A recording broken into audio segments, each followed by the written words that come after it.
kalau handphone ini masih bebas seperti hari ini, maka 10% saja anak-anak gadis kita masih suci, kalau masih bebas. Menteri Pendidikannya yang jangan gini ya, saya melihat orang tua dan menteri pengen anaknya pintar saja. Tapi anaknya tidak berakhlak, anaknya tidak berbudi pekerti, anaknya tidak beragama, nah jadi masalah. Ini wanti-wanti satu di Nigeria.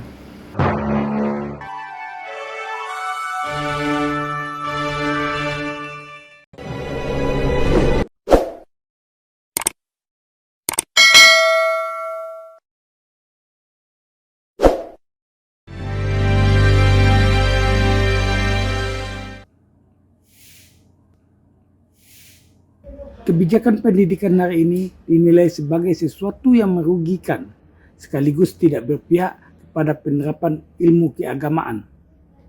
Hal itu terlihat nyata bahwa muara dari pendidikan lebih cenderung kepada kemampuan seseorang atau hanya kepada kepintaran belaka.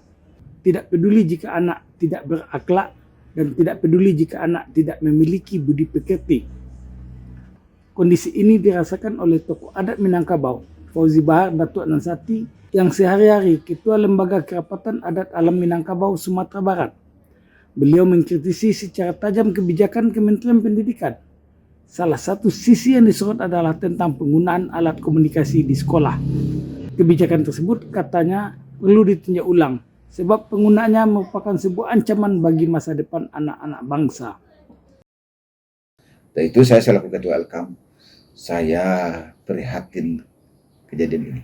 Karena saya sangat cemas ini, pengaruh ini. Jadi bagaimana anak meninggalkan ini, dia mulai menghafal Al-Quran. Penggunaan alat telekomunikasi itu berawal dari situasi yang terjadi saat COVID. Situasi saat itu tidak memungkinkan melakukan kegiatan tatap muka. Bisa dikatakan, semua kegiatan yang berlangsung pada saat tersebut dilakukan secara daring atau melalui jaringan, menggunakan peralatan internet dan selular. Aktivitas tersebut tidak hanya dilakukan untuk kegiatan pembelajaran, tapi hampir semua aktivitas yang terjadi di masa itu. Situasi tersebut membuat beban masyarakat semakin bertambah karena harus ada ketersediaan seluler berjenis Android dan ketersediaan internet. Kebijakan tersebut terpaksa harus diterima walau berat dan pahit bagi banyak orang. Akan tetapi, ketika situasi sudah berubah sejak akhir tahun 2022, tidak ada pembatasan ruang dan waktu. Namun kebijakan terhadap pembelajaran yang menggunakan sarana Android dan internet tidak pula diperbaharui. Malahan saat ini, telepon genggam tersebut justru menjadi bagian kebutuhan yang harus ada di kantong pelajar setiap hari. Fauzi Bahar Datuk Nansati yang pernah menjadi wali kota Padang selama 2 periode menyebutkan, jika situasi yang ada sekarang tidak diperbaiki atau tidak ditinjau ulang, maka inilah awal dari sebuah kehancuran. Sebab hal ini sudah menjadi ancaman.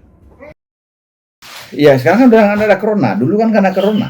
Kan offline aja. Ya. Kenapa anak-anak sekolah dasar, SMP, SMA itu harus pakai online? Perlu ditinjau atau dibatalkan kebijakan online? Harus itu. Saya yakin sekali pasti ada orang berbisnis ini. Kalau anak-anak kita pakai ini belajar, saya yakin cuma 20%, 80% lain pun yang lihat. Tingkat ancaman tersebut, kata Fauzi, sudah sangat serius. Ia kemudian berani menyebutkan jika dalam 10 atau 15 tahun ke depan penggunaan seluler tidak dibatasi dan masih diberikan secara bebas, maka dirinya menyebutkan 10% saja anak gadis yang masih suci adalah sesuatu yang sangat luar biasa. Dari itu, ini handphone ini kita harus alihkan. Kamu tidak percaya kalau 10 tahun ke depan, kalau handphone ini masih bebas seperti hari ini, maka 10% saja anak-anak gadis kita masih suci, kalau masih bebas. Ia menyebutkan, pada mulanya, pelajar yang membawa Android atau seluler ke sekolah selalu dirazia, lalu diizinkan sejak ada pandemi COVID-19. Hal tersebut bisa dimaklumi karena situasi. Tetapi sekarang situasinya sudah tidak pandemi lagi. Fauzi melihat sepertinya Menteri Pendidikan dan lingkungannya hanya ingin anak-anak mereka pintar saja, cenderung tidak memperhatikan yang lain, terutama dari segi pendidikan keagamaan. Dulu anak-anak yang pakai Android di SMA kita razziain, kini disuruh. Jadi harus dari pendidikannya nih, dari Menteri Pendidikannya yang jangan gini ya. Saya melihat orang tua dan menteri pengen anaknya pintar saja, tapi anaknya tidak berakhlak, anaknya tidak berbudi pekerti, anaknya tidak beragama, nah jadi masalah. Ini wanti-wanti satu di negeri ya. Awak ketika anak awak mulai ke sekolah, awak lah ancar-ancar dia mau masuk apa gitu. Ya. Awak cemas dia besok nak makan. Ya. Tapi awak besok hendak didoakannya dalam kubur, lalu cemeh awak dah. Ya. Terbalik sekali dia. Fauzi Bahar mengingatkan, bagaimanapun orang tua juga ingin agar anak-anaknya memiliki pendidikan agama dan selalu mendoakan orang tuanya. Doa dari anak-anak yang saleh. Tidak pernah doakan ibu saya enggak. Saya tidak pernah pula mendoakan ibu ini. Ya. Artinya, selain awak, tidak ada orang doakan ibu awak lah, emak awak lah, Ya. awak. Selain awak ada. Jadi kalau awak tidak didik anak awak untuk mendoa awak besok, tidak ada orang lain doa awak. Kira-kira dia bayangkan ya, Ya. bayangkan kita ada dalam satu kerangkeng yang tidak bisa keluar kemana-mana, itu dikunci. Harapan awak satu-satunya mengantarkan makan anak awak. Anak awak tidak pernah mengantar awak. Tidak ada orang lain yang antar nasi awak. Kelaparan lah kita. Ya. Berhari-hari, berminggu-minggu, berbulan-bulan, bertahun-tahun. Jadi harus kita pikirkan juga, ya. Masih banyak orang berpikir kalau mati ya ayolah mati mah. Ya. Oh iya, mati itu baru kehidupan baru. Awal dari kehidupan yang sangat panjang sekali. Ya. Dari itu yang harus kita pikirkan hari ini. Kalau mati, ambo, likulah doa anda makmur juga. Tidak ada sumber lain selain anak awak akan mendoakan awak.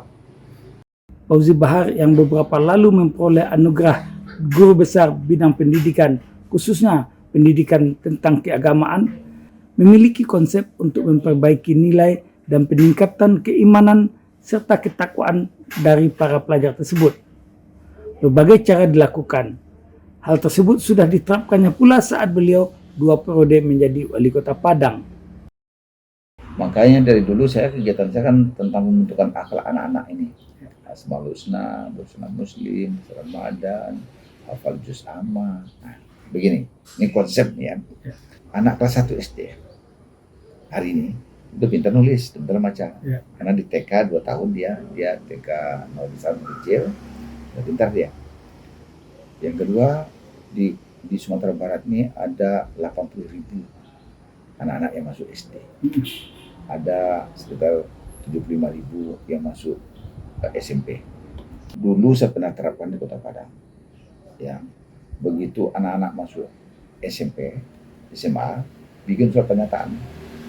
Surat pernyataan itu bunyinya bersedia dikeluarkan di sekolah dan tidak boleh bersekolah di Kota Padang apabila tertangkap berjudi, tertangkap tawuran, tertangkap susila. Ya, keluar dari sekolahnya itu tidak boleh lagi masuk sekolah swasta pun tidak boleh. Jadi saya sedang memaksa orang tuanya berkata pada anaknya, nah, lemo berpisah aja mama. Jadi menghilangkan tawuran itu oleh saya bikin surat pernyataan masuk SMP itu ternyata 3 orang korban memang. Korban saya. Tapi ini yang pergi Iya. Saya bikin itu koran gede-gede. Di sisi lain, penerapan hafalan Al-Quran juga bisa dilakukan sejak SD.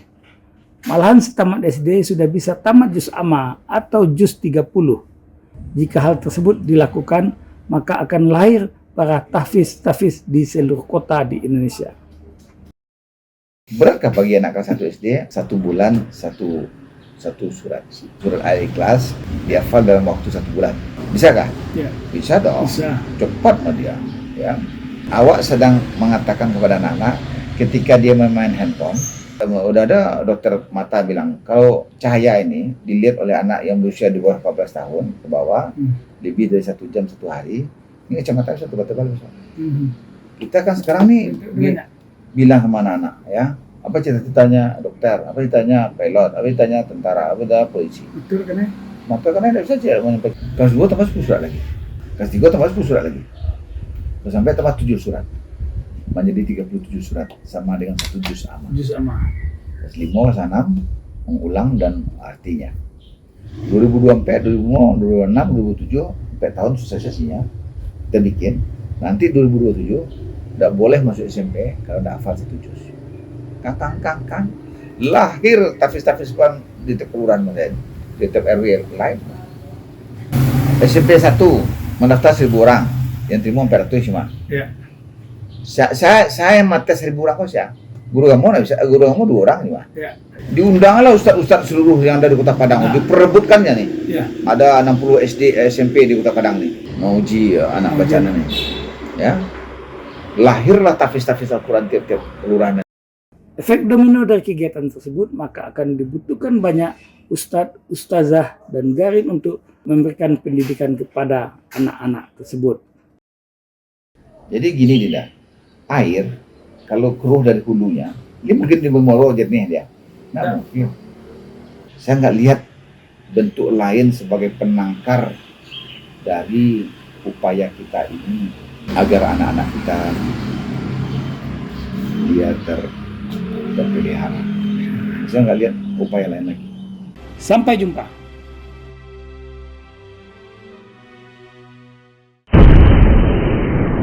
Sampai di sini dulu jumpa kita kali ini, dan tetap dukung channel ini sehingga kami bisa memberikan informasi-informasi yang inspiratif untuk kita semua.